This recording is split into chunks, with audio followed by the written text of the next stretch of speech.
मुझे तो कोई सब्जेक्ट ही समझ में नहीं आता। मेरा तो सिलेक्शन नहीं हो पाएगा। मैं तो अब की बार फेल हो जाऊंगा। मेरी ज़िंदगी बर्बाद हो जाएगी। पापा क्या कहेंगे, गांव वाले क्या कहेंगे। इतना पैसा लगाते हैं, तू मन से पढ़ भी नहीं सकता। छोड़ दुनिया के जंजालों को, तुझे लड़ना पड़ेगा, तुझे पढ़ना पड़ेगा। क्योंकि दुनिया सबको कहती है, लेकिन जो लोग लड़कर आगे बढ़ जाते हैं वो कामयाब हो जाते हैं और उन्हें दुनिया देखकर जलती है। एक बात हमेशा याद रखना कि गलतियाँ भी होंगी और गलत भी समझा जाएगा। यह ज़िंदगी है जनाब, यहाँ तारीफ़ें भी होंगी और कोसा भी जाएगा। अपने आप से आज कहो, sorry I am not perfect but I am definitely not fake. सबसे पहले अपने सिलेबस को सिस्टमेटिक तरीके से सिलेक्ट करो और उसे बहुत बारीकी से ध्यान दो कि क्या पढ़ना और क्या नहीं। कितना समय लगेगा, आधा घंटा, 1 घंटा, 1 दिन? इसे पूरा करो। हर सिलेबस के चैप्टर को सिलेक्ट करो और ध्यान दो कि क्या पढ़ना और क्या नहीं। एक डायरी पर नोट कर लो। जब पढ़ने बैठो तो उस डायरी को खोलो और अब डायरी को एक बार देख लो, फिर पढ़ने बैठो। एक बात हमेशा ध्यान देना कि पढ़ाई में कोई दोस्त या दुश्मन नहीं होता है, लेकिन आज के समय में पढ़ाई के 3 दुश्मन हो गए हैं। पहला तो खाना, दूसरा पानी, तीसरा मोबाइल। इसे अपने से जितना हो सके पढ़ने के टाइम उतना दूर रखो। यही तुम्हें आगे डिस्टर्बेंस करेंगे। कोई सिलेबस कठिन नहीं होता, बल्कि हम उसे कठिन बना देते हैं। एक कहानी बताता हूँ, ध्यान से सुनिएगा। एक लड़का जो पंजाब का रहने वाला था, उसका नाम कुलदीप था, जो एक एवरेज स्टूडेंट था जिसका मन पढ़ाई की तरफ कभी भी नहीं लगता था। उसके पिता से उनके रिश्तेदार और गांव वाले हमेशा उन पे तंज कसते रहते थे कि मेरे बेटे का तो IIT बॉम्बे में सिलेक्शन हो गया और आपका बेटा क्या कर रहा है। पिता के कहने पर किसी तरह ग्रेजुएशन भी कर लिया, लेकिन उसके लाइफ का एक एक्सीडेंट हुआ जो उसकी ज़िंदगी बदल दिया। वह ग्रेजुएशन का जब पहला पेपर देने गया था अपने कॉलेज में, तो उसने अपने हाथ में 15 मिनट तक पेपर को देखता रहा, क्योंकि उसे कोई भी क्वेश्चन आ नहीं रहा था। वह पूरी तरह श्योर हो गया कि पढ़ाई उसकी बस की बात नहीं है। वह खड़ा हुआ और टीचर ने कहा व्हाट हैपेंड, तो उसने कहा कुछ नहीं। क्लास के सारे बच्चे उसे देखकर हंसने लगे कि अभी तो पेपर मिला और ये पेपर देकर जाने भी लगा।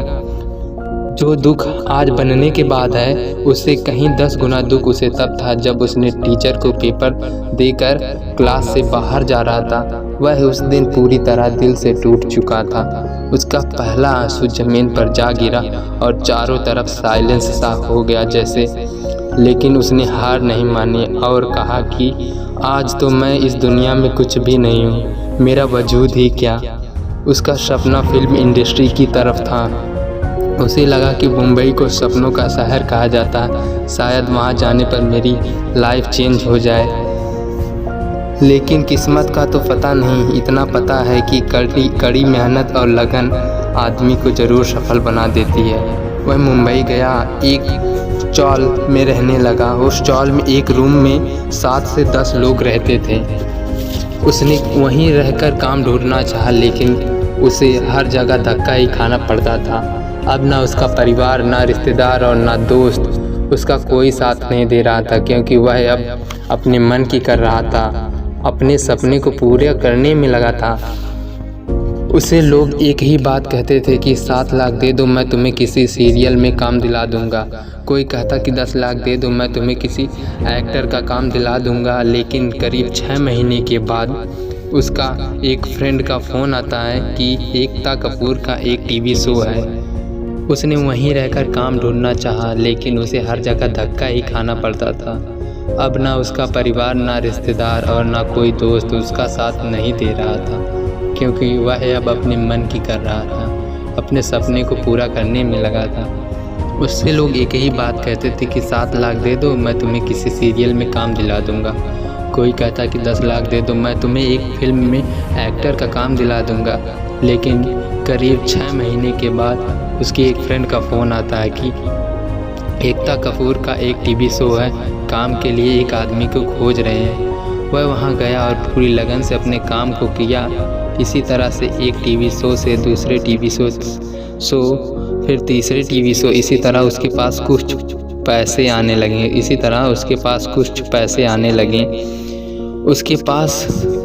आने लगे। उसने अपना खुद का एक टीवी शो चालू करना चाहा, लेकिन उसके लिए ऑडियंस चाहिए।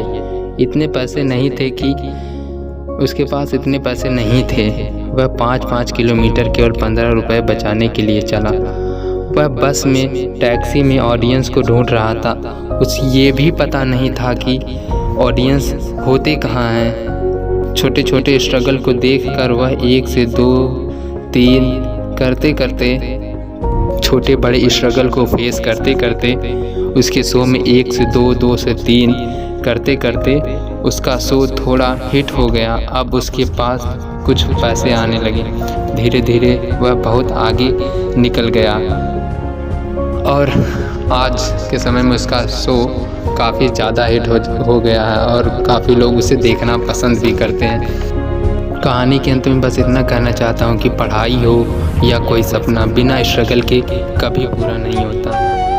मंजिल से आगे बढ़कर मंजिल तलाश कर, मिल जाए तुझको दरिया ऐसा समुंदर तलाश कर। टूट जाता है हर शीशा पत्थर की एक चोट से, पत्थर भी टूट जाए ऐसा शीशा तलाश कर। आप लोगों को ये वीडियो कैसी लगी कमेंट में ज़रूर बताइएगा और हमारे चैनल को सब्सक्राइब कर लीजिए ताकि हमारी अगली वीडियो आप तक पहुंच सके। तब तक के लिए जय हिंद।